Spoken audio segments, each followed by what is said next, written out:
det är ingen som är immun mot detta. För att få besvär med stress till slut så måste belastningen vara för hög och återhämtningen måste vara för liten. Vilket då, när man tittar på en entreprenör, så är det ju nästan så allas vardagar ser ut. Vem har sagt att du borde? Vem har sagt att du måste? Den andra röda flaggan är att vanlig återhämtning inte räcker längre. Vi försöker springa världsrekord. Det finns inga förutsättningar för det. Och så blir vi missnöjda när vi inte springer världsrekord. Och det här är ju en av liksom prestationsproblemen inom företagsbiten. Att människor har väldigt höga krav på sig. Liksom. Men det finns inga förutsättningar för att leverera på den nivån varje dag. Utan man måste ju hitta den här högsta lägsta nivån på något vis. Stress, det här beredskapssystemet och det som kan hända där, det är ju ingen immun emot. Men det är inte alla som blir utbrända i huvudet. Jag har ju gått sönder i kroppen istället till exempel. Det är inte okej. Det är aldrig okej. Jag skiter i alltså vad du har gjort för något. Nu ska grejerna upp på bordet så löser vi det tillsammans. Du har ju helt rätt där och det är ju så här det behöver fungera för att remote-arbetssättet ska funka. Man måste våga lyfta blicken och våga tänka annorlunda. Yes, Björn Rudman. Ja, absolut. En de facto auktoritet gällande stress och utmattning. Ja, det har blivit så. Ja. Jättekonstigt faktiskt när du säger det så. Ja. Och om jag förstod det korrekt också så har du jobbat med elitidrott, rehab. Ja, det var både elitidrottare alltså för prestation och för rehab. De är ju alltid skadade på så här. Det går ju inte att prestera på de nivåerna utan att du har ont liksom. Och då ingår det rehab, fast ofta så får man ju gå då från träningen till rehabstället. Jag kombinerar ju det liksom, så vi kunde fortsätta fysa fastän de hade skador liksom. Så det var en jävligt kul period faktiskt. Men det är inget du gör nu? Nej, det har blivit så. Alltså i Sverige så är det så svårt att liksom, inte överleva ska jag inte säga, men att jobba heltid med fysträning och idrott. Ja, elitidrottarna själva tjänar ju knappt pengar. Nej, för fan. Det är helt ideellt, så det får ju komma ifrån egna fickor. Man kan göra vissa grejer pro bono, men det är ju lite i början kanske när man vill ha ut sitt namn, men sen så måste du få betalt liksom. Men och sen är ju de allra flesta elitidrottarna i Sverige, det är ju ideellt liksom. Även upp på landslagsnivå så är det ideellt. Så det är en kul upplevelse, det är otroligt roligt och lärorikt. Men det är typ där. Så det är en period man kan göra liksom, och sen så får man nästan hitta någonting annat. Och i mitt fall då så blev det ju så att alla de här med smärtor blev huvudshowen liksom till slut. Så det var bara smärta som kom, och sen så kom de riktigt tunga smärtorna, de här kroniska långtidssmärtorna, sönderopererade ryggar, knän som var helt destruerade och sånt, och som ändå går att få ordning på smärtmässigt sätt. Nu ska vi inte snacka så mycket smärta, tror jag. Eller det kanske hör lite hand i hand. Ja, alltså ämnet för dagen är väl stress och sådär va? Och jag tänkte mig det. Smärta är ju, det är väldigt, väldigt många som har ont. Alltså huvudvärk, nackvärk, ländryggsvärk. Som går runt med detta och som inte får hjälp. Och smärta blir en stress för kroppen, för det är ju någonstans ett hot mot överlevnaden på något vis. Så. Jag pratade med Björn Bragé, arga doktorn, i ett avsnitt här för några veckor sedan om just smärta. Så det ämnet har jag stenkoll på nu, känner jag. Grymt. Och hur man ska behandla det, både kronisk och icke-kronisk. Ja. Så om man är sugen på att lyssna på det samtalet så lägger jag någon länk här någonstans då, eller så får man leta. Ju mer kunskap man har, desto bättre är det liksom. Ja, men exakt. Alltid. Men jag tänker så här, när det här avsnittet sänds, då är sommaren slut. Hopp! Ja, så att då har vi varit på semestrar kanske och förhoppningsvis stressat ner. De som lyssnar här hoppas jag, eller ja, det är väl eventuellt entreprenörer, företagare, personer som är lite drivna eller är stressade. Men det kan vara alla möjliga naturligtvis som tycker det här kanske är vettigt att lyssna på. Vad har vi liksom kring stress och utmaning generellt? Liksom? Vad börjar vi gräva lite grann? Ja, det var ju en väldigt bra fråga. Alltså det är ju väldigt individuellt vad man har besvär med, så att säga. Men man kan ju säga så här att stress är ett beredskapssystem. Det är som brandlarmet som sitter i taket här. Det finns en sensor i det brandlarmet som ska fånga upp att nu är det på gång och blir dåligt så att du kan dra härifrån. Liksom. Sen så har vi klockan som ringer det larmet som är då liksom, nu är det panik va? Nu brinner det va? Fight or flight. Ja, exakt. Det här är ju någonting som ingen kommer undan. Det här är system som alla har. Den här sensorn fångar ju upp olika typer av signaler kan man säga. Och ju längre tid du har liksom haft rök och eld i lokalen, desto känsligare blir den här sensorn om man säger. Och de här sensorerna, den här reaktionen, det som startar upp alltihopa, det är olika från olika personer. Det som jag blir stressad över, orolig över och i grunden rädd för, det är inte kanske samma sak som du blir rädd för. Därför är det väldigt individuellt vad folk är liksom påverkade utav. Och en av de här grejerna som är de stora problemen är att det finns massor av saker som händer på våra insidor som folk inte associerar med stress. Stress är gemene mans tungomål, att ha bråttom. Det är en tidspress liksom. Men när du går runt och funderar på varför du inte duger till oavsett vad du gör för något. Eller hur det kommer sig att inte vi gjorde för lite på sista raden. Ja, fast om du kollar på branschen nu så ser du att så länge det inte var rött där på sista raden så är det här jävligt bra jobbat. Men det känns inte så. När du kommer fram till ett mål så händer det ingenting, utan du måste bara vidare till nästa och nästa och nästa och nästa. Du kan liksom inte njuta av stunden när du når målet, utan allt är bara en jävla massa jobb liksom. Det pressar ju också, du får ju aldrig varva ner. Det är ju en av de här grejerna jag ser hos mina patienter. Och den andra är det här som också är väldigt vanligt hos entreprenörer, och framförallt kanske hos entreprenörer som jobbar med service och kundkontakt. Det här med att alla andras behov är viktigare än dina. Det är liksom inget... Det känns på riktigt som att dina behov är underprioriterade hela tiden. Vilket innebär att dina behov av återhämtning till exempel också blir ju förskjutna då, va? Och de här två tillsammans, prestationsproblematiken, det som kallas för perfektionism, och underkastelse som det kallas då, det här med att man underkastar sig andra människors behov, det är liksom en röd tråd som jag ser hos nära 100% av mina patienter. Så det är med stor sannolikhet någonting som inte krävs för att det ska infalla ett utmattningssyndrom, utan för att få besvär med stress till slut så måste belastningen vara för hög och återhämtningen måste vara för liten liksom. Vilket då, när man tittar på en entreprenör, så är det ju nästan så allas vardagar ser ut. Det tar riktigt, riktigt lång tid innan det blir så lugnt och skönt att man kan faktiskt ha en harmonisk dag som egenföretagare. Man kan sova ut lite gött, man kan ta en långsam frukost, går in och jobbar typ vid 10 snåret, är färdig vid 4 någonstans. Så ser ju inte vardagarna ut i regel. Utan det problemet blir ju att det ska pressas fram och fram och fram och fram. Man förskjuter ju hela tiden gränserna framåt. Vilket också då normaliseras. Och ordet normalisering låter ju lite light sådär, men det är kanske ett av de farligaste fenomenen vi har, vi människor. För våra hjärnor kan normalisera vad som helst.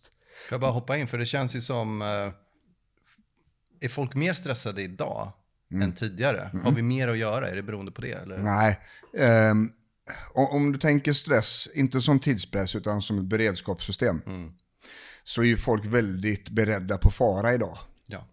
Det var jätteproblem med detta tidigare också. Sen så kom det ett litet virus som kastade om världen som vi människor känner till det. Och då blev det helt plötsligt farligt att vara ute. Tänker du på viruset sociala medier då? Ja, precis. Det kommer sen faktiskt. Det är en del i hela cirkusen. Men med corona så fick vi fara runt oss. Då beredskapssystemet skulle ju gå upp hos alla. Och så var det så under lång tid. Och så matas vi med katastrofnyheter hela tiden.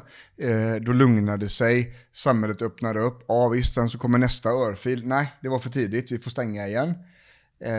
Och så tog vi oss igenom de här åren. Och lagom tills det tar slut så är det en liten grabb i Ryssland som får feeling. Och tycker att han ska återupprätta Sovjetunionens forna glans. Och så har vi ett invasionskrig i Europa. Glans då, med citationstecken. Ja, alltså... Och så har vi ett invasionskrig i Europa för första gången sedan andra världskriget. Ja, det var ju gött. På tal om katastrofscenarier och på grund av beredskap. Lagom till det så stack matpriserna. Sen så stack elpriserna. Och det känns ju också som oavsett vad man tycker om politikerna utomlands också, så är det ju liksom en mer, alltså det är kapprustning där också. Ja. Det är ju pajkastning. Det är ju, visst. och om man är jänkare nu så är man säkert hyggligt stressad inför hösten. Ja, exempelvis. det tror jag definitivt alltså. Och det är ju det här som är problemet, att det saknas inte saker att vara beredd på. Jag menar, när elräkningen helt plötsligt blev ett problem att lösa. Helt plötsligt så kom det en räkning på 10 lax liksom. Det var inga pengar som fanns extra. Du har ju 2 barn. Ja. Om AI hjälpte mig att göra min research korrekt. Ja, stämmer. Och liksom familjesituationen också där. Och bara liksom leva upp till någon typ av bild av den perfekta fadern och husband och allt sånt där. Ja, och det där har jag ju fått släppa för länge sedan, för jag har ju barn med särskilda behov. Jag hörde att du också hade särskilda behov. Jag har ADHD så in i helvete. Och så mediciner som inte funkar, eller som slutar funka till och med. Så jag har en jätteknepig situation hemma. Och det blir ju... På vilket sätt yttrar sig det? I mig menar du? Nej, i familjedynamiken. Ja, alltså... Utan att hänga ut något det speciellt. är ju 2 stycken helt separata behovsbilder kan man säga. 2 tonårsdöttrar som har sina egna grejer. Varav ena situationen är väldigt komplicerad. Och där det är veckovis kontakt med sjukvård och liknande. Och, tillsammans med, det är mångbottnad grejer där liksom, men det blir att man får vara en ska vi säga, koordinator på ett helt annat sätt liksom. Och det ser man ju i statistik också. Föräldrar till NPF-barn till exempel, de är ju våldsamt överrepresenterade i sjukskrivningsstatistik på utmattningssyndrom och sånt där. Så att familjelivet är ju ytterligare en sak som belastar. Det är därför man behöver vara på många olika ställen. Liksom många bäckar små, tänker man ju när det handlar om stress. Det är liksom inte en enhörningslösning som kommer lösa detta, utan man behöver ha kontroll på flera olika ställen liksom. Och det spelar heller ingen roll om du inte har kontroll på dig. Om du inte äger din egen situation, om du inte... Ta lite mer ansvar då, men det blir också en stressfaktor kanske. Ja, det beror ju på. Alltså, det är inte hur vi har det, utan hur vi tar det. Ja. Och hur du tar det, om du tänker att träning är någonting som är jobbigt och jävligt och du måste göra detta och du vill inte, men du måste. Och när du väl kommer dit så kan du inte springa kortare än 45 minuter och det här ska du göra på en viss tid, för annars så är det ett meningslöst träningspass. Då har det liksom blivit en press utav det. Men om vi jobbar med mindsetet där och tänker, fy fan vad skönt att jag får komma iväg och träna. Äntligen så får jag röra på mig. Jag har behövt detta sen sist och nu ska jag ta riktigt god tid på mig liksom. Och så har man planerat det och man har liksom på något vis dukat upp situationen. Helt plötsligt så har inte den aktiviteten har inte lika mycket ångest i sig liksom, som tidigare. Jag såg ett av dina senaste avsnitt var familjeföretaget AB eller vad det heter familjen AB. Ja, men exakt. Ja. För det blir ju lite så kanske också att man vet att man behöver komma iväg och träna, men du har ju ändå den här, om du ändå tar den här tiden, då har du ju den här naggande feelingen att du kanske borde vara någon annanstans och göra någonting annat och hjälpa till någon annanstans. Och det är ju en sak som man får jobba med sig själv liksom. Vem har sagt att du borde? Vem har sagt att du måste? Men säg att det är ens fru. Ja, då har vi ju ett relationsproblem och ett kommunikationsproblem. Och om partnern hemma inte tycker att det är okej att du tar hand om dig, då har vi ett större problem, skulle jag säga. När jag träffar på de situationerna hos mina patienter, då hjälper jag min patient att gå in i konflikter. Jag coachar in dem i ett bråk, för där ska du bråka, för det är inte okej. Om du behöver ta din timma 2 gånger i veckan, 3 gånger i veckan, det kan inte vara ett problem. Alltså kan jag göra det med min situation liksom, med ensamstående och väldigt komplicerad sjukdomssituation, då ska det är inget problem liksom. Nej, det är en prioriteringsfråga. Ja, det är också en mindset-fråga. Alltså om en partner inte tycker att det är okej att du tar hand om dig själv, vad säger det då egentligen? Är det bara det att du måste komma hem?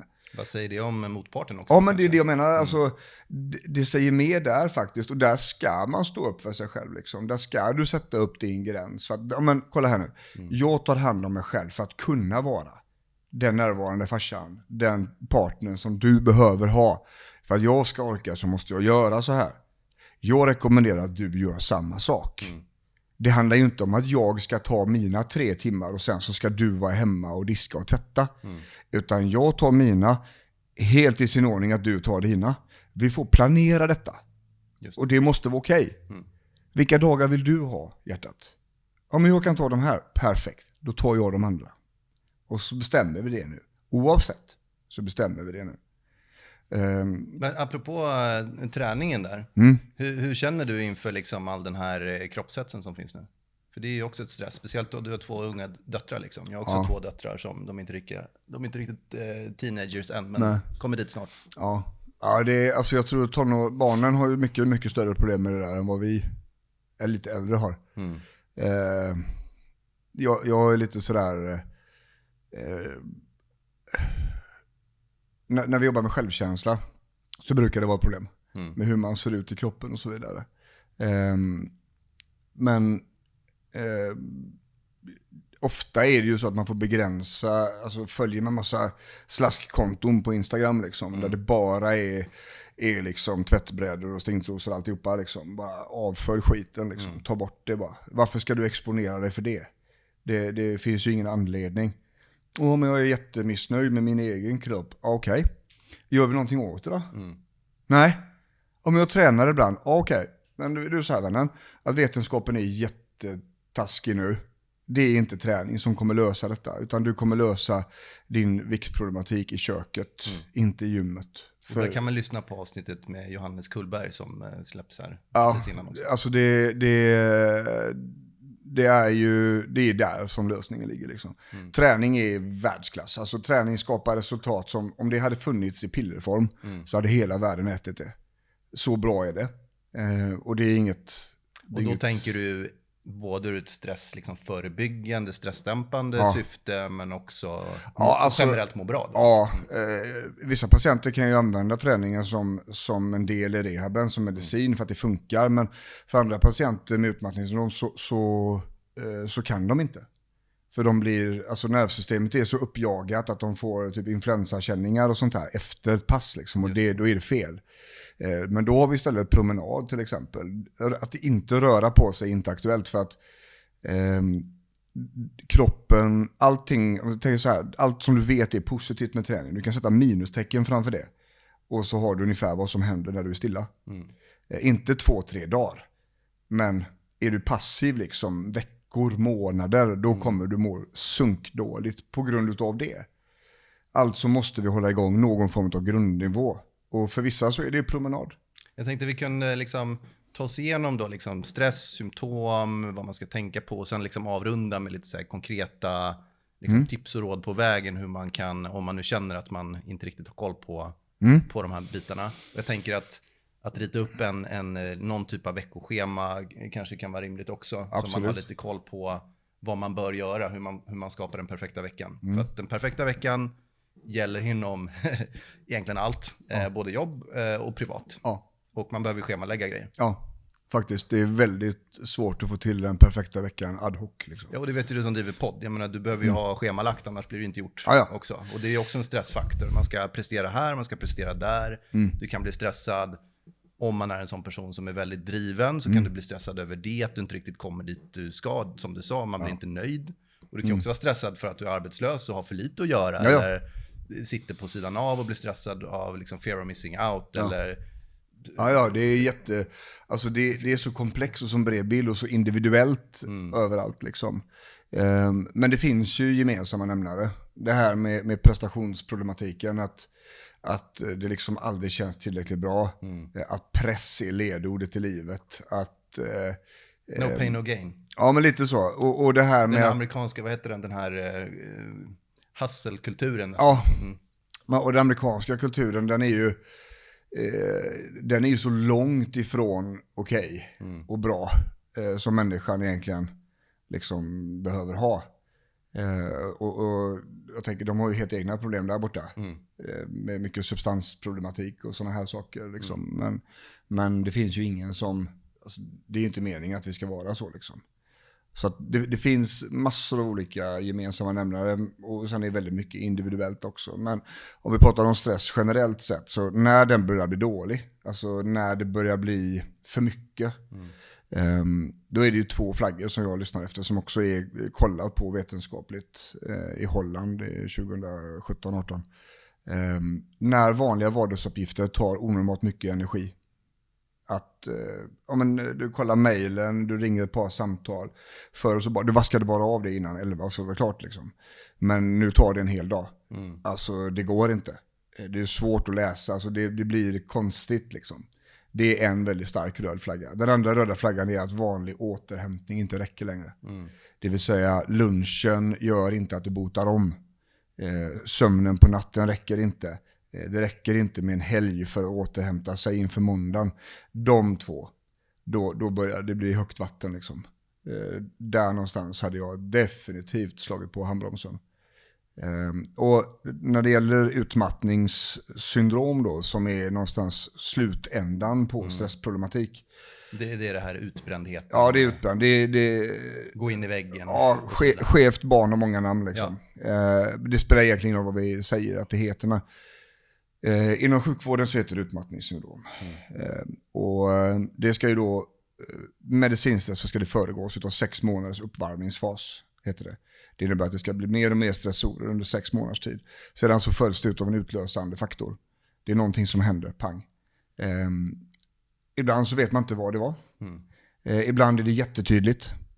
Men när en patient inte riktigt kan svara på det så frågar jag så här: vad hände den dagen du fick gå hem från jobbet? För då är det är nästan alltid något. Okay. Så att man har det blir svårt med koncentration. Vissa har väldigt starka fysiska symptom och att de har fått en panikångestattack på jobbet liksom. Eller vissa har haft svårt att hitta hem ifrån, på riktigt, alltså de hittar inte hem på jobbet. Man blir liksom påverkad i hjärnan. Ja, extremt påverkad i hjärnan. Och sedan så är det då det akuta insjuknandet då. Den perioden, den kan hålla på allt ifrån några dagar till flera veckor. Det beror liksom på mycket på situationen. Så då blir det värre och värre under en period liksom? Det beror ju på hur du gör situationen. Alltså stannar du kvar på jobbet till exempel så kommer det bli inget bra. Nej. Alltså hjärnan har blivit överbelastad och den behöver stopp. Men om vi bara liksom pausar där lite grann, om vi tittar på den resan, och då har du ju 2 perspektiv. Dels har du ju liksom kanske småföretagaren som vill starta upp och liksom verkligen liksom jobba 80 timmar i veckan för att komma någon vart och kanske jonglera det tillsammans med barn och familj och så vidare. Och jag tänker att i stora organisationer så då är man lite mer förhoppningsvis kanske eventuellt immun om du inte är, jag vet inte, snacka skit. Och sen så har du ju liksom arbetsgivarens perspektiv också, om man uppfattar en person som är lite driven och är på väg. Liksom, vilka varningssignaler finns det? Vilka symptom finns det att hålla utkik för både för sig själv och andra? Alltså, jag tänker så att stress i det här beredskapssystemet och det som kan hända där, det är ju ingen immun emot. Men det är inte alla som blir utbrända i huvudet. Nej. Jag har ju gått sönder i kroppen istället till exempel. Så att, hur gick på vilket sätt? Diabetes typ 2. Okej. Och det bråkar något alldeles fruktansvärt fortfarande. Det har aldrig varit sämre än vad det är nu. Fy fan. Faktiskt, trots medicin. Trots att du är stressmannen så att säga. Ja, jag fick den frågan ifrån media. Det här med inför intervju så här. Ja, men hur kommer det sig att han som jobbar med stress inte sådär? Då sa jag det att men det är ingen som är immun mot detta. Alltså min situation hemma är ingenting jag har bett om. Men jag kan inte ta bort den heller. Men en läkare som jobbar med cancer är ju inte immun mot cancer. True. Alltså det handlar inte om det. Hade jag inte kunnat allt det jag kan, då hade jag nog inte suttit här. Hade jag inte haft allt det bra runt i mitt liv som jag har, så hade jag inte haft någonting emot vikten. Och då vet det fan alltså. För då tänker jag mig att när vi sen på sluttampen av det här avsnittet ritar upp det här schemat, då kan vi också gå lite djupt i vad som har funkat för dig. Absolut. Specifikt. Ja, absolut. Ja, så vi får... Ja, definitivt. Det är så här, om man inte orkar lyssna på alla dina avsnitt, de är skitbra såklart. Men om och man många. bara lyssnar på... Ja, exakt. Det är hur många som helst. Om man bara ska liksom... Om vi paketerar det här som the default liksom avstressningsavsnittet på något sätt. Liksom. Ja, visst. Absolut så. Men jag tänker på arbetssituationen där. Liksom. Ja. Symptom, ja. Och jag tänker, om man tar personalansvarig eller chef som är ansvarig för personal då, så är det ju ofta... jag hade varit vaksam på en person som alltid säger ja. Som helt uppenbart aldrig har för mycket att göra, men man ser att det är extremt mycket att göra. Och leveransen blir kanske lite långsammare, lite trögare, lite sämre. Man ser liksom att det är någonting som är på gång här. Då behöver man inte utgå från att människan helt plötsligt blir dum i huvudet och lågkompetent. Utan här är någonting som är knas. Just det. Sådär. Är det liksom boundaries kring den här personen specifikt då, eller? Att personen har svårt att säga... Ja, ofta är det ju så att det här med att säga nej till exempel, det är ju en del i underkastelsen. Att du vill inte vara till det obehaget som blir när du säger nej. Du har väldigt svårt att sätta gränser. Dels så vet du inte var dina gränser går någonstans, för det är så många som har klivit över dem under åren. Så du vet inte liksom vart de går. Sedan så är man ofta oförmögen att säga ifrån. Nej, men det går inte nu. Ja, men du löser det. Ja, det räcker till på måndag. Och så går den personen. Okej, då får vi göra det här då. Det är väl det som förväntas utav mig. Det här är ju invanda mönster som har hållit på sedan nästan som barndom. Liksom. Så det är jättesvårt att säga nej. Men är det liksom ett personlighetsdrag? Ja, det blir ju det. Ja. Men det är också en del i att hantera skuldkänslorna. Man vill inte ha skulden, man vill inte vara skyldig till den dåliga stämningen. Men då blir det ju en föräldrafråga också. Definitivt. Ja. Definitivt. Att se till att ens barn liksom kan sätta upp limits. Jajamän. Ja. Och det handlar också om att säger barnet nej, ja men då måste man också ibland visa att det är nej. Ja, okej. Nej, bra. Så att som förälder, om det är så här, jag vill inte äta broccoli, då ska man säga okej, slipp då. I vissa fall. Men det är ju hela tiden en avvägning. Ja. Äta broccoli, ja fast tycker du inte om broccoli? För du åt ju det igår. Ja, fast nu är det nog bara trots. Då kan vi köra så. Men vill du ge farbrorn en kram? Nej, okej. Så var det stopp. Ja. Liksom, man får ha lite såna här måste jag lära barnen sätta upp gränser och här testar bara barnet sina gränser. Liksom. Och det märker man ju som förälder, liksom, att jag tror att innan man får barn så tror man att barn föds som en blank slate och sen är det upp till någon form av uppfostran.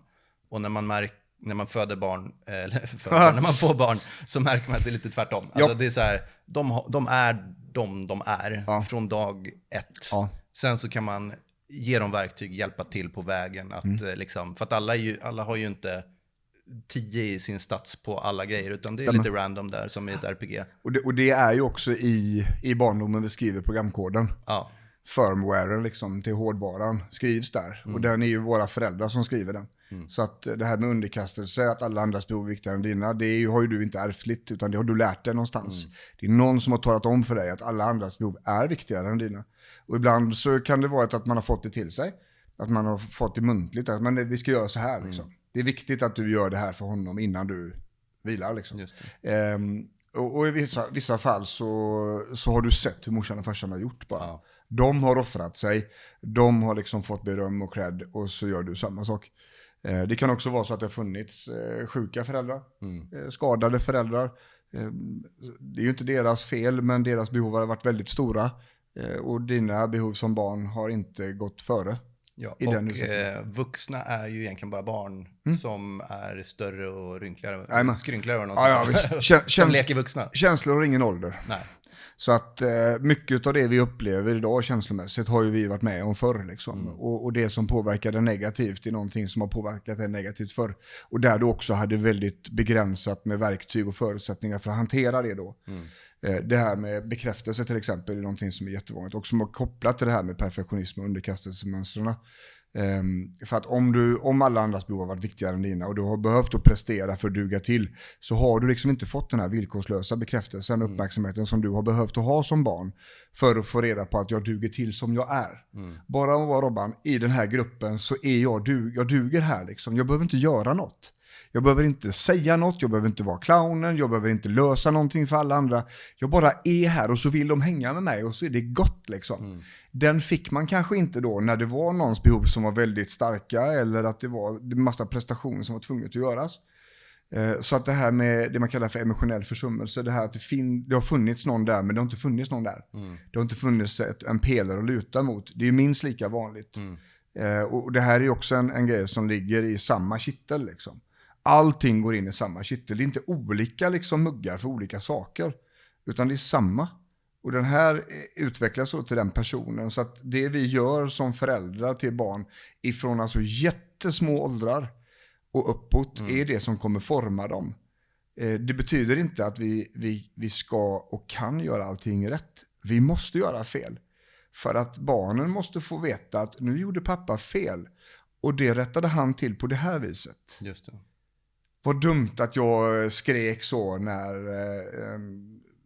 diskmaskinen inte gick att stänga eller sådär. Som man gör. Liksom. Vad tänker du kring föregå med gott exempel respektive liksom tydlighet? Absolut. Alltså leading by exempel. Det är ju så. Barnen gör ju inte som vi säger, de gör som vi gör. Eller hur? Ja, men det gäller också att visa då barnen på riktigt. Så jag tänker, har du 2 stycken liksom starka karaktärer som föräldrar som kanske alltså inte alltid är linjerade, som eventuellt då i mitt scenario, så kan ju en del tycka så här, nej men man måste ha en gemensam tråd till barnen, bla bla bla. Det beror på vilket barn det är naturligtvis, men i mitt fall så upplever jag att de blir också betydligt mer kritiskt tänkande. För att de måste hela tiden tänka, vem är det som har rätt just nu? Exakt, och det säger man ju lite grann så inom psykologin, att en gemensam front utåt, så får ni ta skiten bakom stängda dörrar. Bara ni säger likadant utåt. Bara ni håller upp liksom tänk föräldraenheten som en enhet, inte som 2. För risken är ju att barnen lär sig detta och börjar spela ut det också när de blir lite äldre. Sant. Mamma har sagt så här, men pappa vet jag tycker om så här. Men om jag går och säger så här till honom så kommer han säga ja, för mamma, han vet inte att mamma har sagt nej. Och då kan man få den. Så att kommunikativt så är det bättre att man pratar ihop sig. Och det räcker att man väljer vissa ämnen och sen så tar man grej för grej liksom. Och kanske bestämmer sig för att om barnen kommer och frågar om något nytt eller vi får en ny situation att hantera, så tar vi inget beslut på den precis pang just då om det inte är nödvändigt, utan men jag och pappa måste prata först. Sen återkommer vi med liksom ett svar. Det kommer bli mycket, mycket enklare. Ju äldre de blir, desto svårare kommer det bli. Små barn, små problem. Stora barn, stora problem. Och det kan jag säga, det är naturlag. För det är så fruktansvärt sant att det finns liksom inget... Det går inte att beskriva. Sådär. Men en tonårstjej, liten tjej, du vet 10-11 år. Kärleksproblem, inga konstigheter. Men när de är 17, vet du, 16-17. Vi måste snacka preventivmedel. För det ska fan inte bli en bebbe här. Och nu är det riktigt liksom. Nu är det allvar. För jag fattar att du har ett aktivt sexualliv. Och det undrar jag det. Jag tycker absolut. Det är jättevackert. På lika villkor, jättebra. Så, men. Nu är det så här, va. Du har ADHD och andra besvär. Det funkar liksom inte att tappa bort sig lite här nu. För då kan det bli konsekvenser som blir galet stora. Det ska inte hända. Så att små barn, små problem, va? Stora barn. Och då är det ju viktigast att man har värderingen och ramarna klara väldigt tidigt. Och där får man ju då, tänker jag som förälder, bestämma lite, vad är mina värderingar, vad är viktigt. Hemma hos mig till exempel då, man bröstar alltid sin egen skit. Vi kan ha begått vilka fel som helst. Det spelar ingen roll, vi löser det. Men ljuger du en enda gång så är det inte kört. Det blir det inte med barn. Men det kan vi inte rätta till. Det är inte okej. Det är inte okej. Det är aldrig okej. Jag skiter i alltså vad du har gjort för något. Nu ska grejerna upp på bordet, så löser vi det tillsammans. Men ljuger du och håller på och grejer, så går det här inte att lösa. Och då kommer det bli konsekvenser som du får ta själv. Ja. Så en sån sak, du vet, kommunikation och ärlighet. Lära barnen så tidigt som möjligt att du säger vad som har hänt och så är det bra. Jag skiter om du har spraymålat en vägg. Råkade tycka att det var en bra idé och så kom polisen och körde hem dig. Ja, you fucked up. Men du ljög inte. Du bröstade rätt av liksom. Får jag bara fråga, för du indikerade att du var separerad, va?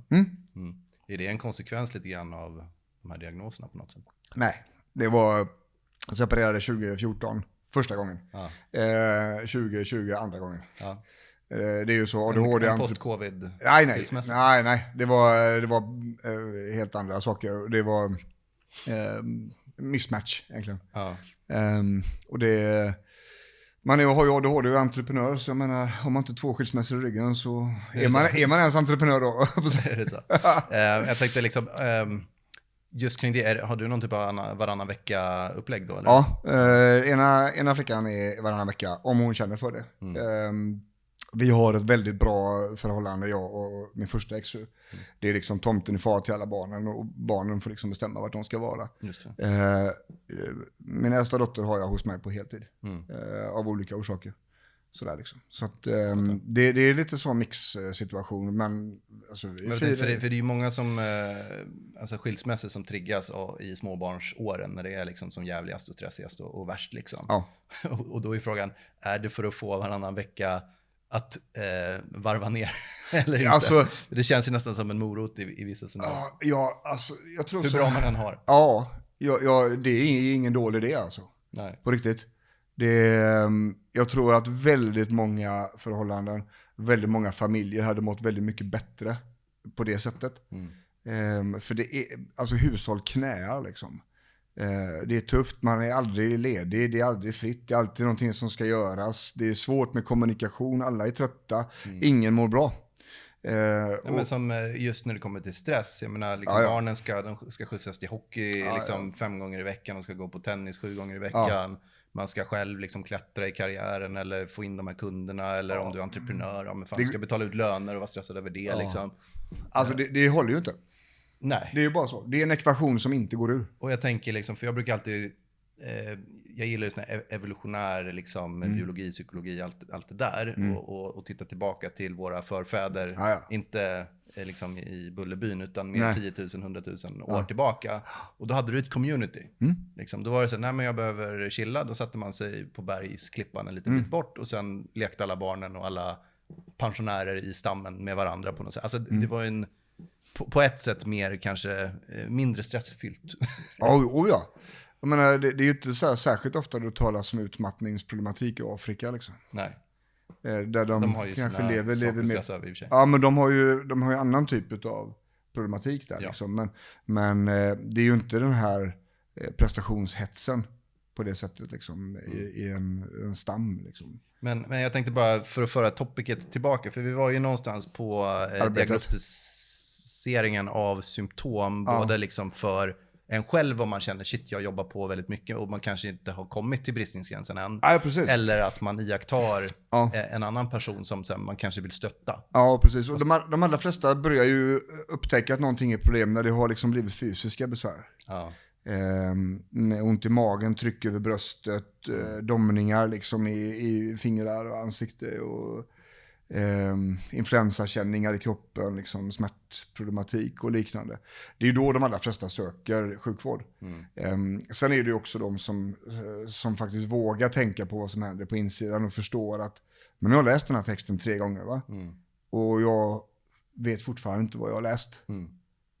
Ett jätteklassiskt exempel, jag hade en patient för många år sedan.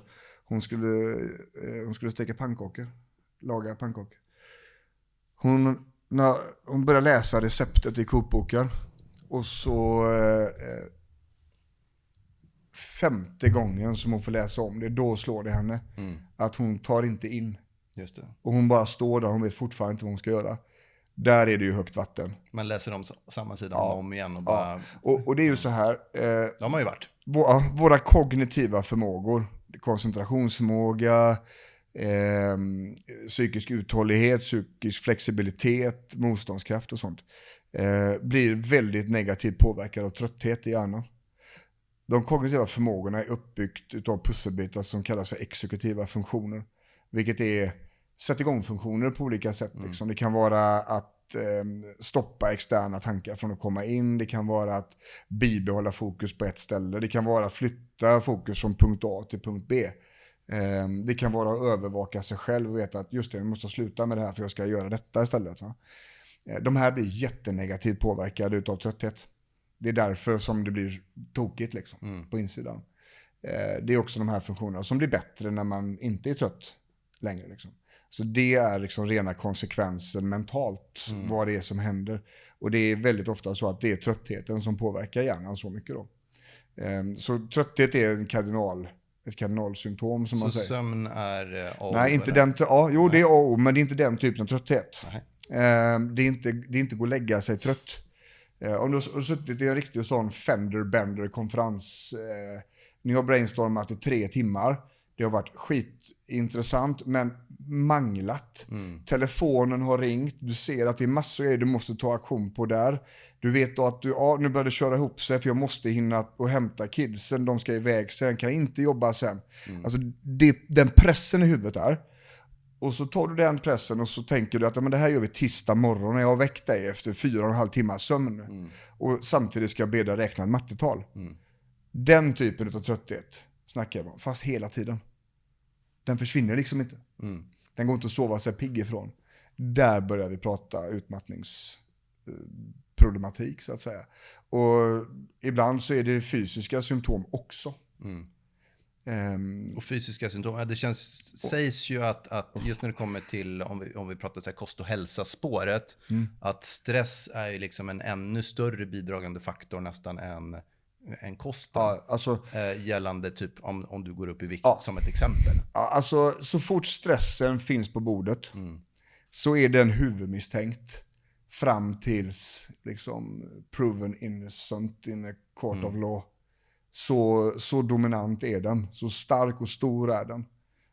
Många som får besvär i kropparna, de får lite läskiga symptom. Alltså det kan ju vara att det är kraftnedsättningar i ben till exempel, det är ju ingen god grej.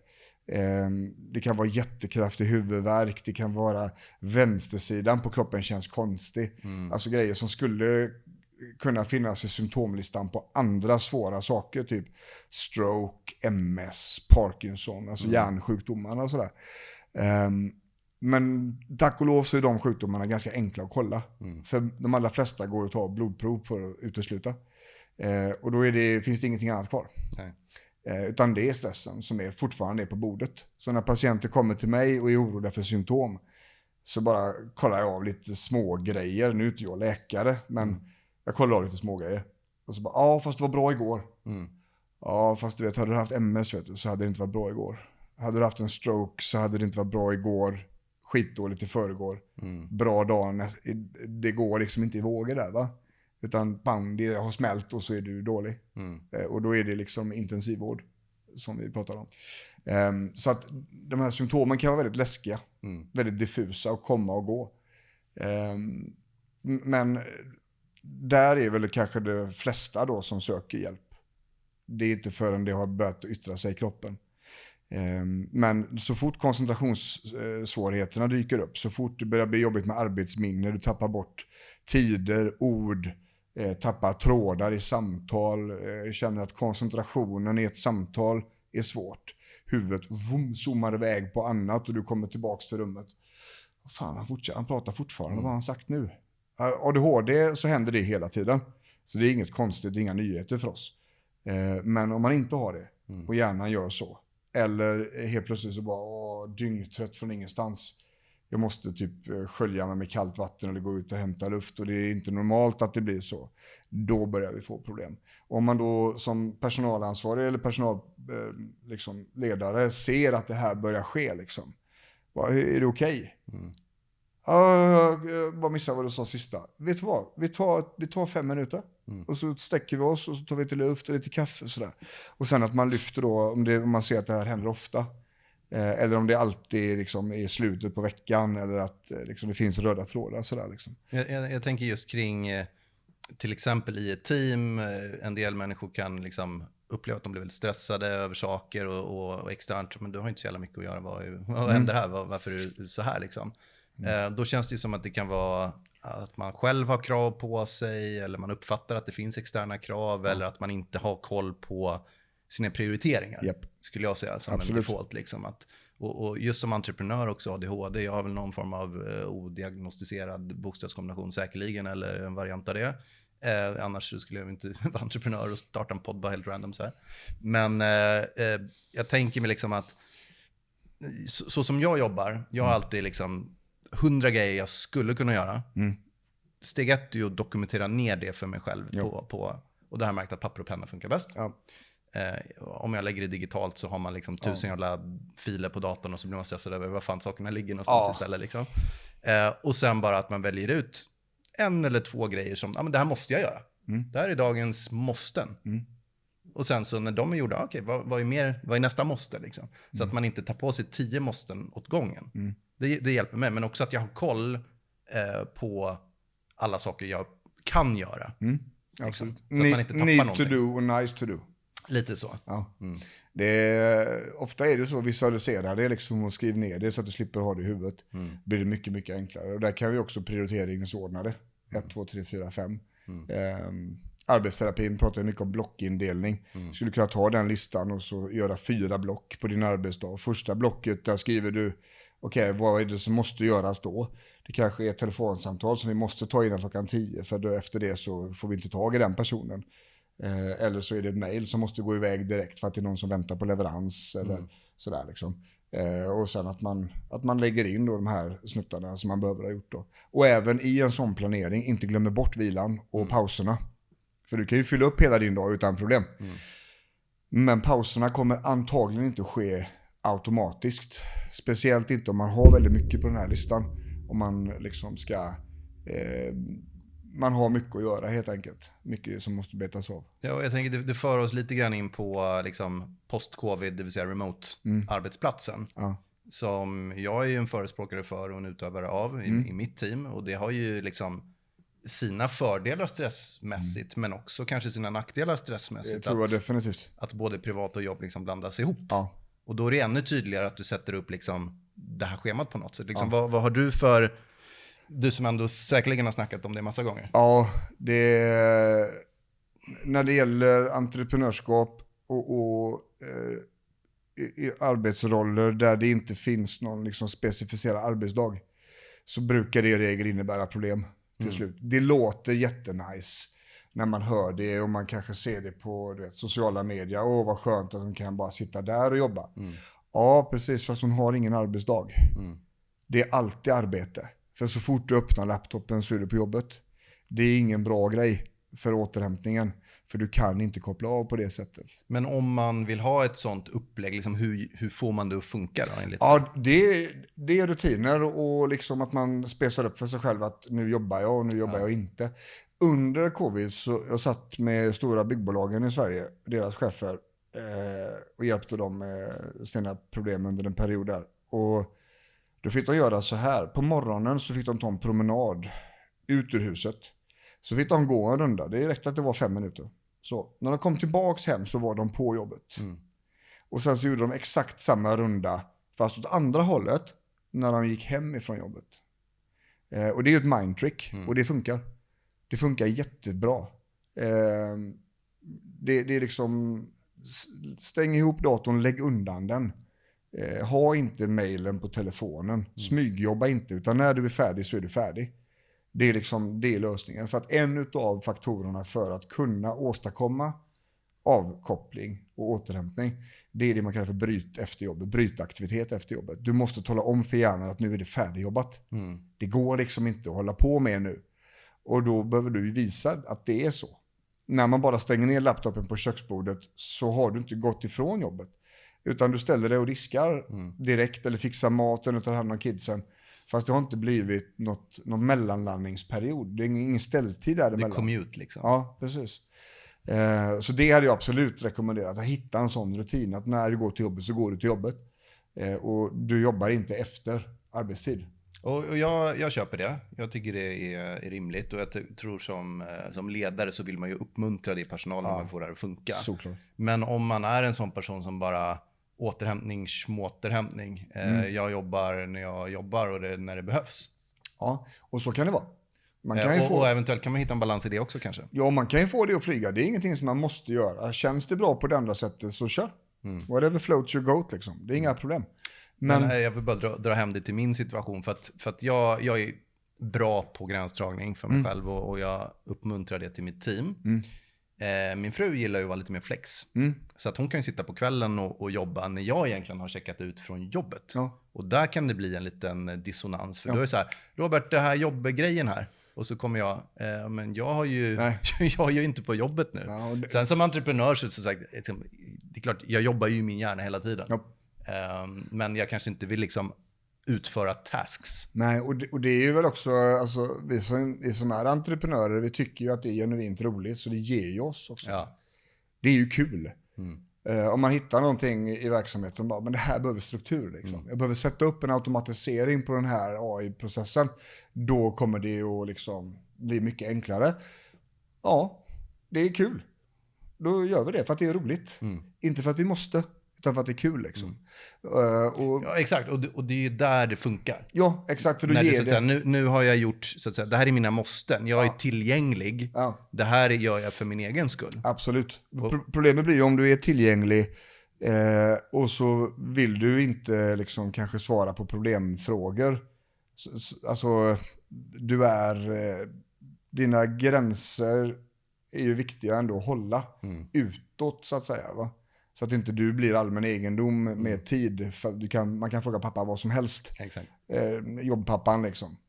Så att det är någon av personalen som jobbar på kvällen, så ska det inte vara standard okej att de kan höra av sig till dig 21:30 och undra hur gjorde vi här? Ja, det tar jag när jag är på jobbet. Liksom.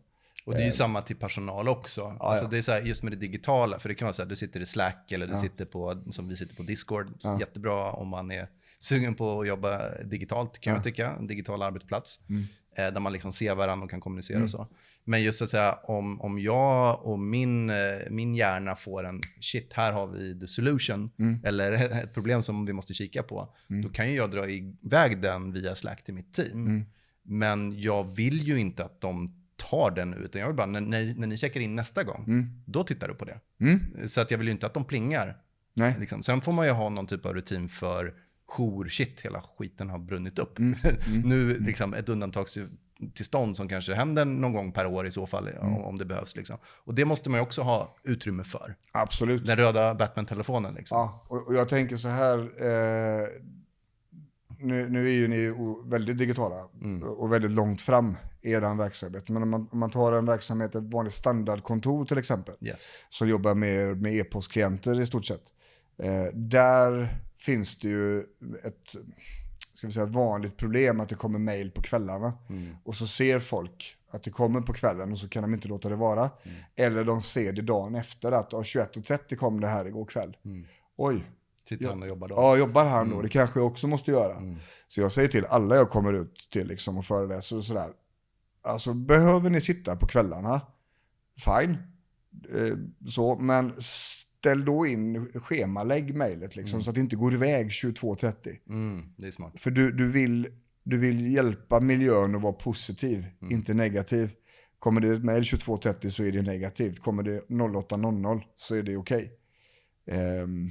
Det handlar ju också om vilken miljö man vill skapa för sin personal. Liksom. Du behöver gå före.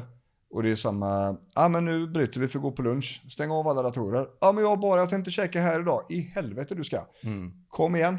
Vi ska ut och äta. Det är sol ute. Vi ska ta en promenad. Och kanske att vi tar en extra lång lunch idag. Det får vi se hur vi känner. Alltså visa dem att vila och avkoppling är en förutsättning för att kunna prestera. Liksom. Leading by example. Ja, hela tiden. Alltså. Sen behöver du inte ut och springa liksom ett ultramaraton på lunchen. Bara för att du tyckte det var gött. Det är inte alla som tycker det flyger. Liksom. Men avkoppling är någonting som alla behöver på ett eller annat sätt. Och åtminstone lämnar liksom, den akuta arbetsmiljön är A och O där. Liksom. Har du schemalagt din träning?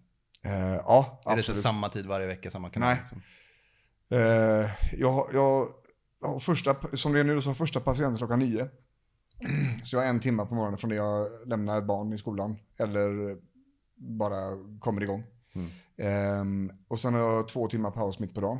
Mellan 12 och 2. Och sen har jag 3 patienter innan lunch och 3 patienter efter. Till hösten nu så ska jag ha färre patienter. Så jag kommer inte börja förrän 10 med första patient. Och sen har jag så mycket annat att göra med digital marknadsföring och skrivande och grejer. Så ofta är det så att jag försöker träna lite varje dag.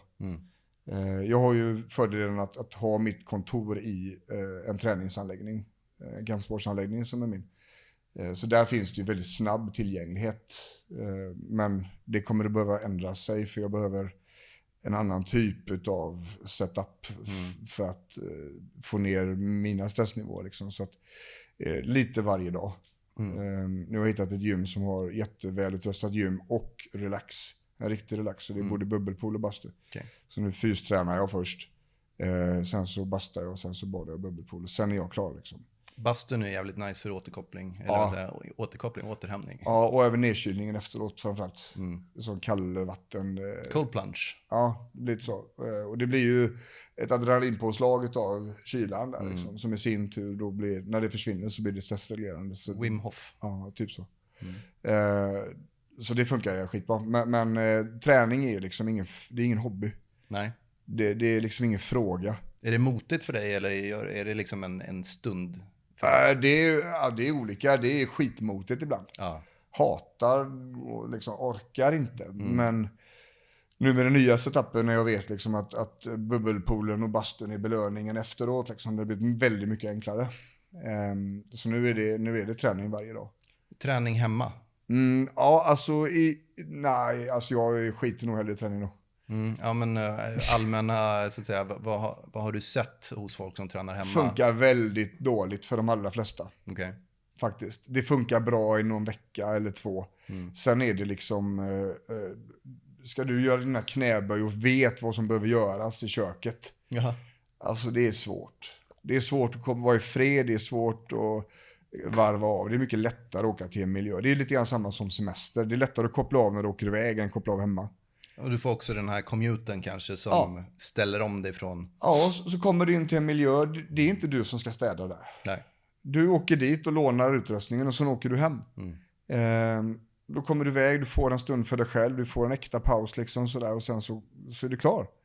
Och sen så kan du åka hem och så kan du köra på med det du behöver liksom. Okej, då är jag säkert ett undantag där, för att jag tränar hemma.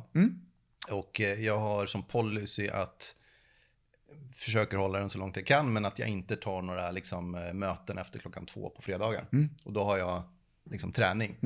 Och det är ofta då också, apropå det här med att finna liksom den här glädjen i arbetet också, där man inte har kraven, att man har inget inbokat. Då blir det lite grann att jag tränar, jag kör några set, så springer jag fram och så jobbar jag lite grann för att fan, det här var en cool grej jag behöver göra. Liksom. För att träningen triggar ju också att man, alltså triggar hjärnan på något sätt. Det frigör delfiner, som jag brukar säga. Absolut. Och det är ju så att fysisk aktivitet gör ju att hjärnan fungerar bättre. Men det kanske, med det sagt, det kanske inte är ett bra upplägg för en anställd person att jobba så. Så hade jag nog absolut sagt. Jag gör så också ibland. Men de passen blir ju, det duger kanske i krig, men mer är det inte. Alltså för mig kan det gå jävligt bra, men det blir också så här, då har jag ett tidsfönster kanske på 3 timmar. För det är så här, själva träningen kanske är 1 timme. Men så sitter man och funderar och man har inga krav på sig, och så går man ut i solen en sån här vacker dag liksom, och bara, just fan, den där grejen, den pratade vi om tidigare i veckan, och så blir det liksom... Jag fungerar exakt likadant. Exakt likadant faktiskt. Och det där i perioder så får jag ju se till att det inte går att göra på det sättet. För jag måste verkligen pausa liksom. Speciellt om man har fullbokade dagar, vilket det ofta är med patienter. Det är ju liksom 6 timmar i hjärnan på andra människor. Om inte jag tar hand om mig själv och inte jag ser till att min kapacitet... Alltså jag kan ju inte sitta och lalla där liksom under den timman. Och så är det 6 stycken liksom. Det känns ju rätt stressigt på sitt sätt då. Ja, jag tänker så här. Eller är det mer liksom att det ger dig också? Ja, det ger ju jättemycket. Och framförallt alltså, när jag koncentrerar mig på en enda sak så blir ju det väldigt mindful för mig liksom. Och när det gäller terapigrejerna och samtalet så är ju det en av mina hyperfokusaktiviteter. Jag har gjort det så mycket och tycker att det är fortfarande så roligt och så intressant att det kan liksom föra samtalet för psykologin åt olika håll liksom, så att individen kommer fram till det som vi tror att vi behöver liksom. Så att det är inte jobb på det sättet. För min hjärna så är det mer komplicerat att ha tider inbokade hela tiden. Alltså på heltimma varje timme på dagen. Okej. Jag har ju ett möte i timmen liksom. Just det. Det är mycket, mycket mer stressande än att sitta i ett samtal. För då vet jag ju vad jag gör. Jag vet vart jag är. Jag ska ingenstans. Jag behöver inte göra något annat, något mer här. Liksom. Men du har ju ditt framework där också som du följer. Så att du behöver inte hitta på saker. Nej, så att det är ingen större fara. Så det blir inte, alltså jobbet är, jag har 99 problem liksom, men jobbet är inte ett utav dem. Jag såg ett intressant uppdelning i ett YouTube-klipp just gällande den här entreprenörsstrukturen också. Att antingen så har du liksom creator-hatten på dig, liksom, när du är den här ADHD-spretiga personen där du tar det som dyker upp. Så kanske du har dedikerat ett större block för det. Och sen så kanske du har vissa dagar då där det verkligen är back-to-back meeting och hanterar alla de här sakerna. Så att jag tror att någon form av sånt upplägg kan också vara vettigt att tänka på. Att när man ska köra de här möten med timmötena som man måste göra, veckomöten eller kundmöten eller så. Lägga det på måndag, tisdag till exempel. Ha onsdagen, ingenting måste. Så att du kan göra det som du själv kommer fram till att du måste göra. Såklart alltså. Och det är ju det här, vi kommer tillbaks hela tiden till struktur.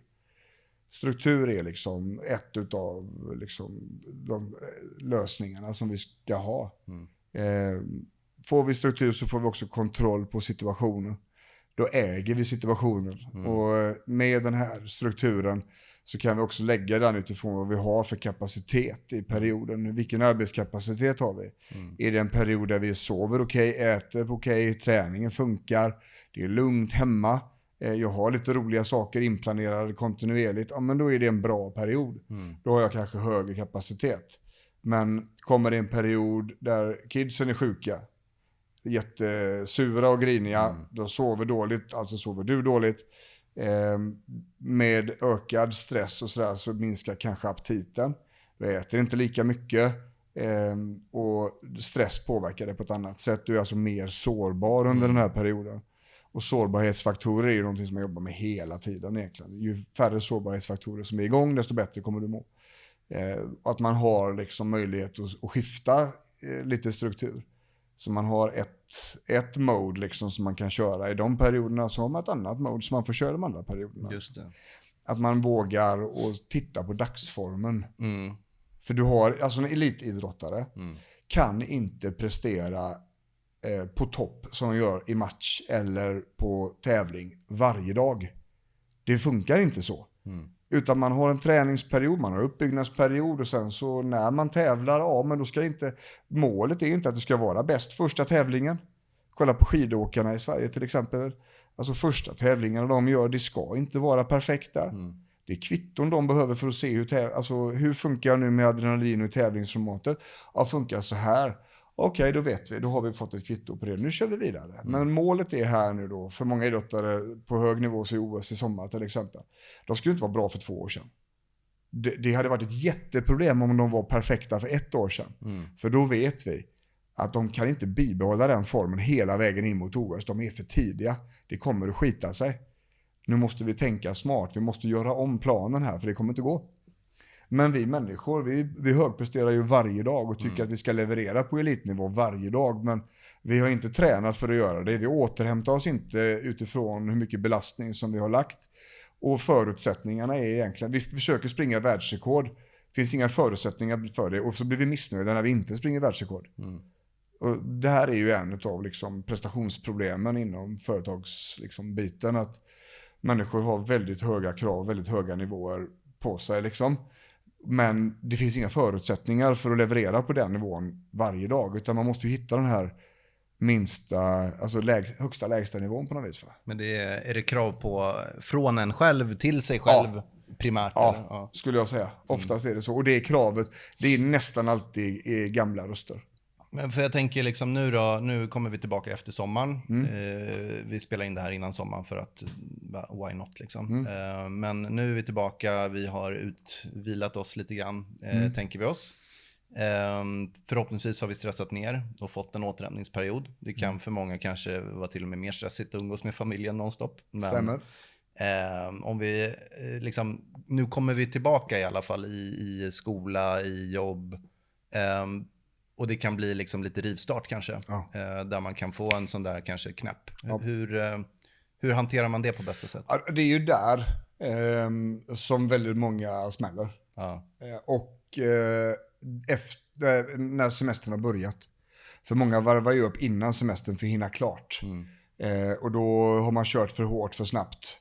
Och sen så när man går av jobbet, då kommer alltihopa på en gång. Så här liksom. Så det är jättevanligt att det blir utmattningar där. Det är klassiken att du blir sjuk första veckan när du... Ja, typ så. Fast när all stress kommer ikapp och så har du kanske planerat semestern lite sådär.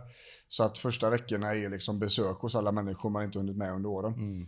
Och du ska göra det, du ska göra det, du ska göra det, du ska hyra det och du ska liksom så här, varenda dag uppbokad också. Som, eller man har också klassikern i Sverige, när svensken tar semester för att renovera huset. Ja. Amerikanerna var, är ni dumma i huvudet? Är ni inte på riktigt eller? Vadå, renoverar ni huset när ni jobbar? Eller när ni har semester? Vad tänker ni med nu? Det är ju egentligen helt ologiskt. Men apropå just den här semesterbiten, är det inte ganska vanligt också att om du är den här springa snabbt-personen, att du också liksom ska boka upp varenda grej på semestern. Så att det är så här, vi har den här resan, vi är 3 dagar där, vi ska flyga dit, vi sätter barnen på hockeyläger i San Francisco när vi är där en vecka. Liksom. Och det finns ju, det ligger ju hela den sakens natur att du kan inte varva ner, du kan inte koppla av, för avkoppling och nedvarvning har inte samma värde som prestationen. Det är mer värt för dig att prestera och få slutleveransen på det än att koppla av och varva ner. Ja, men då kan du ju visa på Instagram hur jävla mycket grejer du har gjort och vinna någon form av social icke-befintlig tävling. Ja, och det är ju en del i det liksom. Mina patienter, de har mer besvär med sin egen kravbild än att de känner att de måste visa upp det på Instagram. Många av dem har liksom, de visar inte upp någonting. Nej. Det är fortfarande panik på insidan för att de inte har gjort det. Men vem är det du är orolig för? Ska tycka att det här inte är tillräckligt? Men det känns som man borde. Ja, men vem? Men det är väl också en sån här klassiska motivation för att få folk att göra saker som inte gör saker. Ja. Att när du ligger på dödsbädden och tittar tillbaka på ditt liv så är det de grejerna du inte gjorde som du ångrar snarare än de sakerna, eller något sånt där va. Så det är väl liksom, den bilden har man ju också, att shit, jag måste göra de här grejerna för att annars är jag liksom inte värd att vara människa nästan. Nej, men precis. Istället för att bara vara människa som du var inne på. Ja, och så har ju vissa det, att det finns en livsångest på något vis, att du måste hinna med vissa saker. Det är väldigt vanligt hos patienter, kvinnor i typ 35-40-årsåldern som inte har fått barn ännu. De har ju ofta ganska bråttom. De upplever ju liksom att de har en stress att få barn eftersom det blir problem för en kvinna ju äldre hon blir liksom, just kring barnsituationen. Men mina patienter och det jag upplever det är att det är mycket, mycket mindre liksom punkter. Att det är inte det är ingen dödsångest eller livsångest. Det är ingen hets efter vad man tror att folk vill se på Instagram, utan allting sker på insidan. Liksom. Det är nästan ingen som vet om att de känner så här. Det är klart att det blir ångest när folk ska komma hem om du inte tycker att det är kliniskt städat och det ser ut som fan. Men det är fortfarande liksom väldigt små detaljer som stressar människor och som ligger på och pressar. Man har gjort det väldigt länge, så hjärnan har engagerat sig i den här tanken väldigt länge, att du duger inte till om du inte gör det här, det ska se ut på det här sättet, så här gör vi här. Och så här var det när jag var barn och så ska man leva upp till det. Ja, precis, för att om det inte var liksom spotless när vi fick hem gäster random så fick morsan panik liksom. Ja. Och då får man med sig det som bagage. Ja, det är det du visar. Och det är det du har fått lära dig och det är det du tar med dig. Men hur bearbetar man det då? Ja, alltså jag tänker först och främst så behöver vi ju förstå att bara för att det hände då så behöver det inte vara så nu. Det var mamma som gjorde så. Det var mamma som sa, men jag är vuxen nu. Jag kan välja själv hur jag agerar nu. Vi behöver lära huvudet och förstå det. För jag tror det kan finnas en... hos många så här skämmighet då. Att oj, det är inte liksom IKEA-katalog rent. Nej, här när jag har gäster. Och så skäms de av någon anledning istället för bara vara lite spontana. Ja, men där är det lite olika saker där. För att om det finns en skam involverad, då skammen kommer göra att du blir undandragen och du vill gömma dig. Då kommer du antagligen inte utsätta dig för skammen, utan du kommer att fimpa den här middagen. Du får inte komma hem någon om det inte är städat här. Alltså ställer jag in. Ja. Sådär va. Och pratar man om kognitiv beteendeterapi så vill ju den att man gör tvärtom egentligen. Om du har ett negativt beteende som du inte vill ha så ska du gå emot det beteendet. Det vill säga du bjuder visst hem folk. Och man kan plocka i ordning men du får inte lov att städa. Sådär liksom. Sen är det klart att det kanske inte, man får hitta en balans där vad som är rimligt och vad man tycker själv och sen så dra ner lite på de kraven. Jag hade ju till exempel inte velat få hem folk om jag hade massa disk i diskhon liksom. Nej. Den ställer jag undan.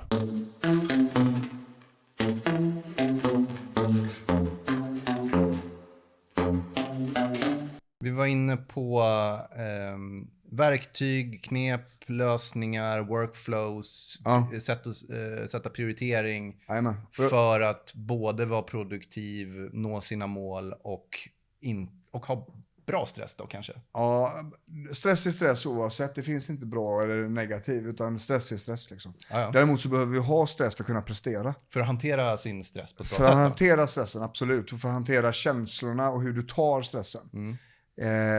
Där kan man göra jättemycket. Jag brukar säga så här att steg 1 är någonstans att inventera sin vardag. Jag jobbar med en aktivitetsregistrering som det heter, vilket innebär att du får dokumentera dina dagar liksom, under 7 dagar. Tala om vilken energi du har, vad du gör för något, vilken stress upplever du och om du har massa symptom och sånt där. Va? Då kan vi följa trender i detta. Vi kan se liksom, men du kraschar vid lunch varje dag. Men kolla här nu, du äter ju inte frukost liksom, och då sover som en potta skit. Hur tror du själv att du ska hålla? Nu ska vi göra de här 2 insatserna. Pang! Så gå och lägg dig 1,5 timmar tidigare på kvällen. Fimpa mobilen, lägg dig och läs istället. Och sen äter du frukost när du vaknar och så ser vi vad som händer. Och så höll de 2 timmar till kanske. Bra, nu börjar vi komma någonstans. Men vad är det som gör att du ändå går sönder klockan 2 på dagen? Dagen är inte slut liksom. Ja, men du gör för mycket saker där. Så en sån aktivitetsregistrering, där kan man börja spesa ut vad är problemet liksom. Bör man ha liksom för du nämnde väl att du hade ett fönster på eftermiddagen där du inte hade möten? Ja, alltså jag tänker så här, inga möten rygg i rygg. Någonsin. Ställtid, 100%. Måste ha liksom, så att är det ett möte så har du kanske 30 minuter till nästa. Och jag kan tycka det är respektfullt mot mötesmottagaren också. För att du kan ju liksom inte ens skriva ner det som ni har kommit fram till och nästa steg och planera för det och liksom reflektera kring mötet om du har möten back to back. Så att visst, du kanske klarar av det, men det blir liksom ändå inte en bra, alltså du får inte ut någonting av det mötet då. Nej, och det blir det där just another meeting that should have been an email liksom. Och det där dödar liksom. Det var ju ett av de stora, bara som stora problemen som vi hade under corona. Det här kaffemaskinssamtalet. 4 minuter med någon i samma projekt löste ett problem. Ja, men tar du det? Jajamän, jag ringer honom. Det blev ett Teams-möte istället. Som var tvungen att stänga en lucka i schemat. Så ifrån att liksom ha 3 möten om dagen så kunde man gå till 12 möten om dagen. För att man var tvungen att prata med den personen. Det gick inte bara komma i kontakt med dem. Och där vill jag slå ett slag för exempelvis Discord som ett alternativ till liksom att köra Teams-möten.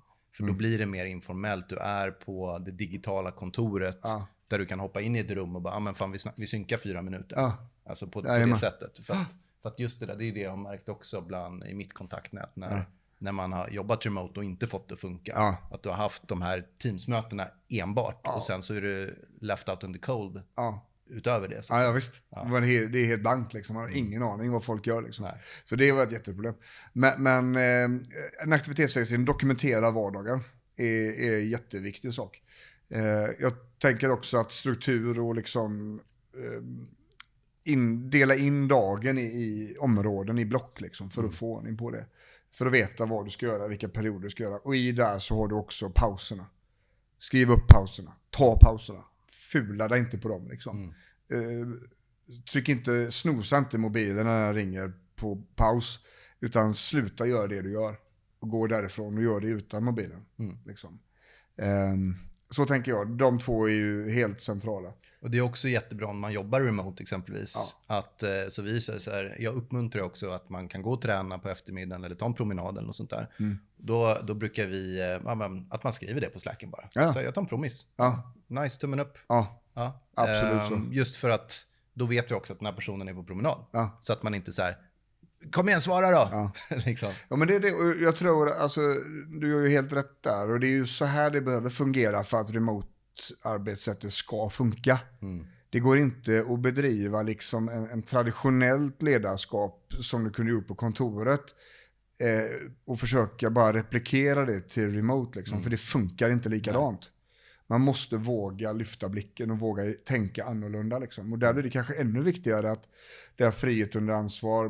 Men om det är så att det börjar bli långsamma leveranser.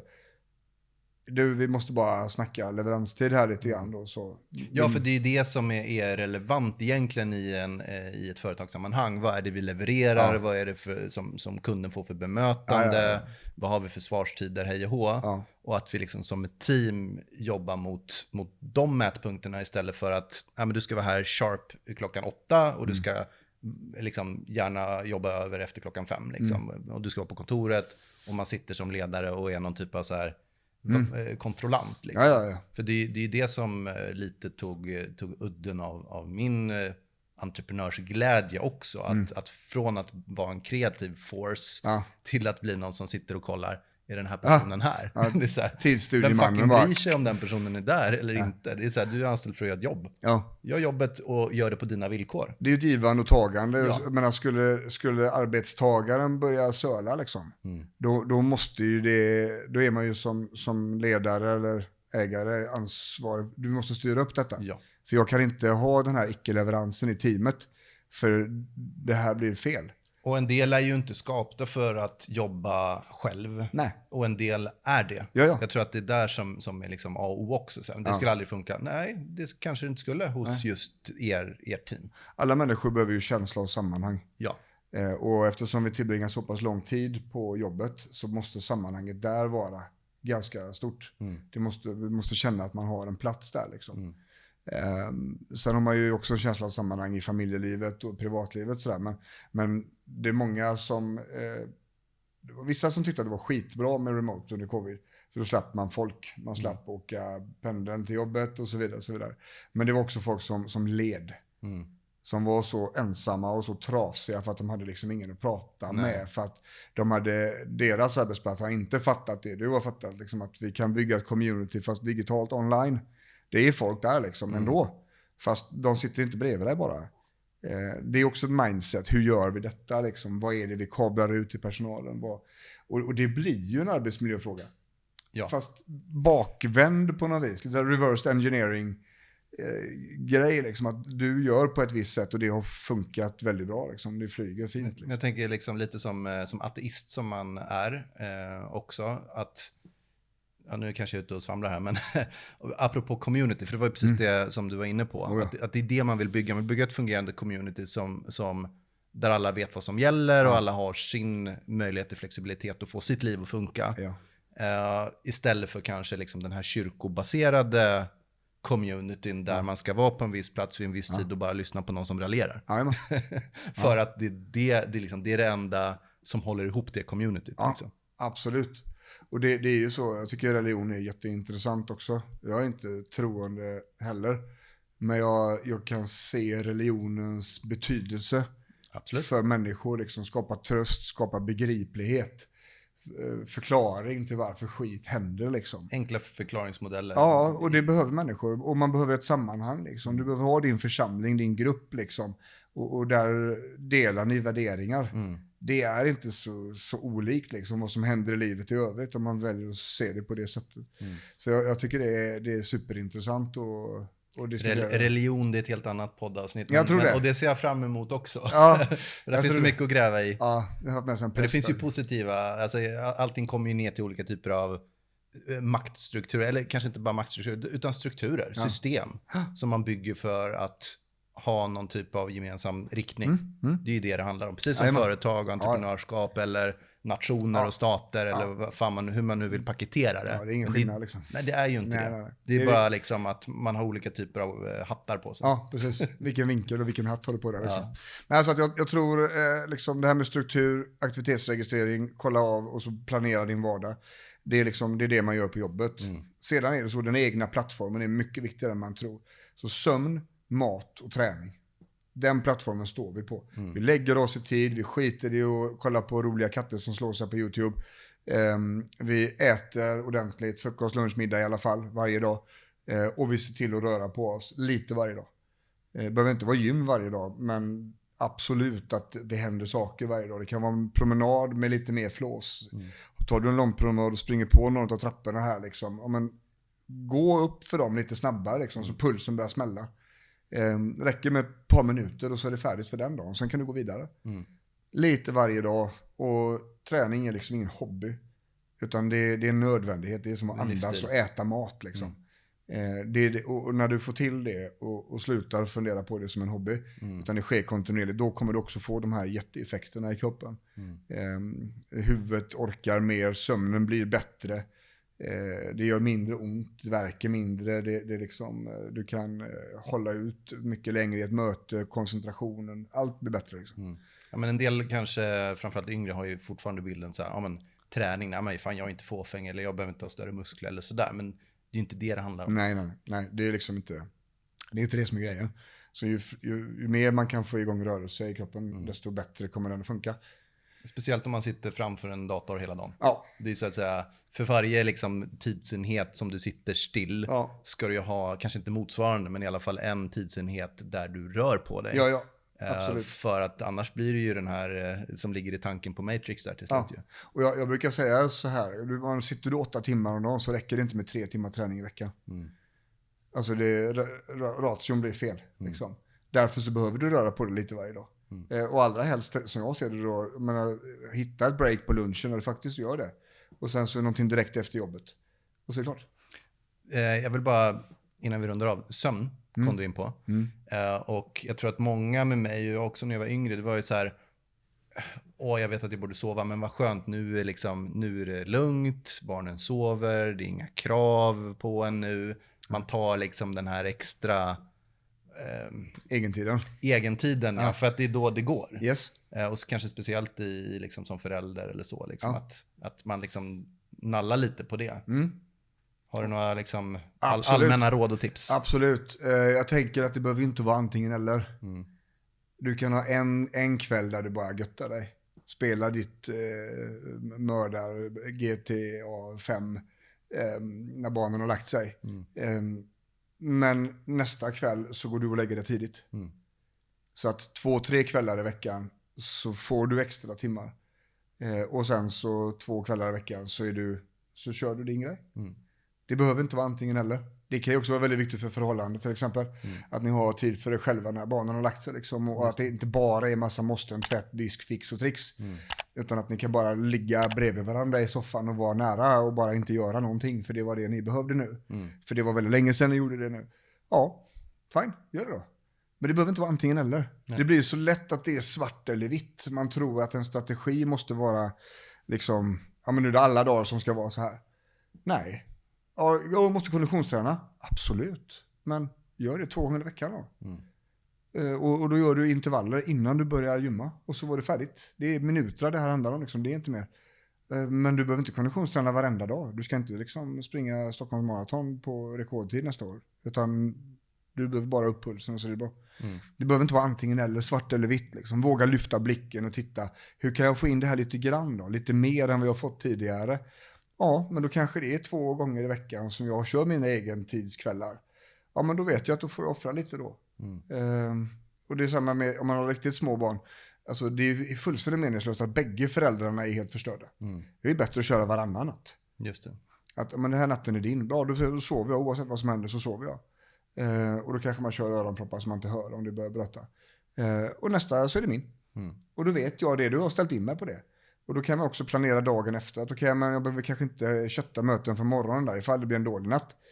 För de har lite dålig period när de sover nu, just nu kidsen kanske. Och då kan man synka det på ett helt annat sätt.